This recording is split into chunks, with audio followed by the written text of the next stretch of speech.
Team India మాజీ cricketer Punjab Congress మాజీ chief Navjot Singh సిద్ధుకు భారీ షాకే తగిలింది. ఎలాంటి అల్లోపతి మందులు లేకుండానే తన భార్య 4వ దశ క్యాన్సర్ నుంచి అద్భుతంగా కోలుకున్నదని చెప్పడంతో ఛత్తీస్గఢ్ పౌర సమాజం అతనిపై ఆగ్రహం వ్యక్తం చేసింది.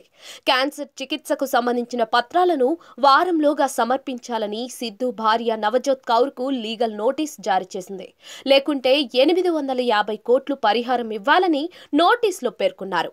అంతేకాదు, సిద్ధు ప్రకటనలు క్యాన్సర్ బాధితులను తప్పుదోవ పట్టించేలా ఉన్నాయి. అందువల్ల ఆయన బహిరంగంగా క్షమాపణలు చెప్పాలని ఛత్తీస్గఢ్ సివిల్ సొసైటీ డిమాండ్ చేసింది.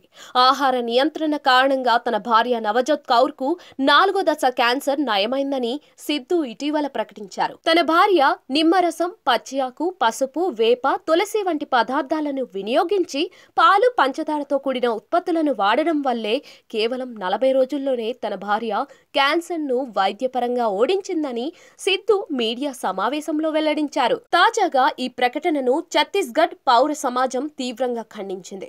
సిద్ధు ప్రకటనలు సందేహాస్పదంగా, తప్పుదోవ పట్టించేవిగా, క్యాన్సర్తో పోరాడుతున్న ఇతరులకు ప్రమాదకరంగా ఉన్నాయని society convener doctor Kuldeep Solanki ఒక ప్రకటనలో తెలిపారు. పలువురు వైద్య నిపుణులు, ఆంకాలజిస్టులు కూడా సిద్ధు వ్యాఖ్యలను ఖండించారు.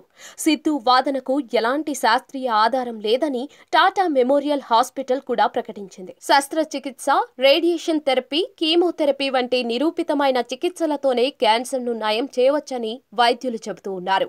మరి దీనిపై సిద్ధు ఎలా స్పందిస్తాడో వేచి చూడాలి.